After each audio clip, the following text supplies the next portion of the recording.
Dans les communes, l'activité économique est essentielle pour permettre aux habitants de vivre et de travailler sur place, éviter surtout que les villages ne se transforment en cité dortoir, un enjeu de taille pour les élus et c'est ce que nous allons voir tout de suite. Bonjour Jamel. Bonjour. Merci de nous Cédric. recevoir ici dans votre entreprise. Oui. L'entreprise c'est Sauvarel. Sauvarel. Sauvarel. Alors, expliquez-moi un petit peu ce que vous faites ici. Ici, c'est une déchetterie professionnelle qui est Ouais. dédiée exactement à toutes les entreprises de la zone. D'accord. Voilà. J'ai créé cette entreprise pour récupérer tous les déchets, mutualiser les déchets pour pouvoir les renvoyer dans les filières de valorisation. Comme vous voyez le bois, les végétaux, les gravats, vous allez voir le carton, le plastique Ouais. et la partie ferraille et négoce de métaux qui est en bas. Cet entrepreneur ne manque pas de projet. Il s'est lancé avec des associés dans la création d'une seconde entreprise spécialisée dans le recyclage des chenilles. Donc le principe là, de la nouvelle activité, c'est de passer de ça À ça, à ça. exactement. Donc on trouve quoi alors là, Là, vous avez la partie ferraille Ouais. qui va partir en fonderie. Ouais. Et ça, c'est la partie caoutchouc qui va être broyée, qui va partir en cimenterie. Donc Pour tout refaire de est l'énergie. réutilisé. Ah oui, à 100%, à 100%. Un produit qui rentre et deux produits qui sortent, ferraille et caoutchouc. Sera la seule et unique usine en France. Pour cela, il a investi 8 millions d'euros.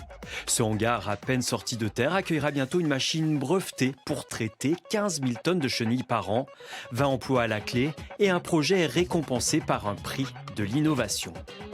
Un dynamisme à l'image de la zone d'entreprise de Signes qui ne cesse de s'étendre.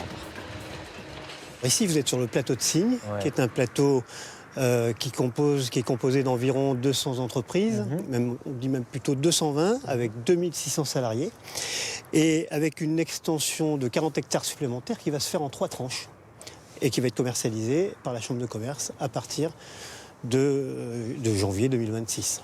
Et nous sommes très sollicités par des entreprises extérieures, beaucoup d'ailleurs qui viennent de Marseille, parce qu'ici nous avons encore la volonté et la place de pouvoir en accueillir.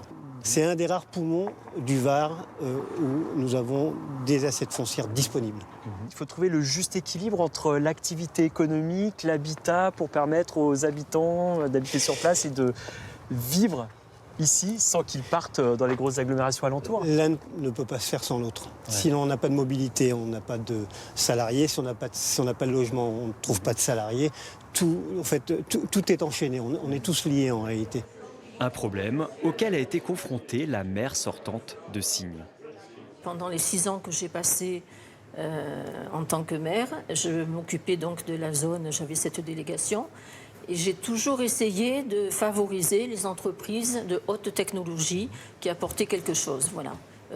Alors, un peu d'emploi, bien sûr, pas trop de camions si possible parce que la circulation est compliquée et qu'on garde cette qualité de haute technologie. Bon, évidemment, il y a de la déforestation, on est obligé d'aménager, il y a une empreinte écologique quand même, hein, mais on essaie de trouver le juste milieu justement pour que tout le monde soit plus ou moins content et satisfait. Et vous sentez que les habitants d'une commune ont encore confiance en leur maire? Je crois que le mandat de maire, c'est le mandat le plus important et le plus beau. Parce que c'est vraiment le mandat de proximité. Et comme je dis souvent, on est le pilier de la République. Merci beaucoup Hélène Verduin. Alors demain, nous rencontrerons les chasseurs du Bosset qui, eux, ont décidé de mener des actions écologiques et citoyennes pour sortir un petit peu de la mauvaise image qu'ils peuvent avoir auprès des habitants.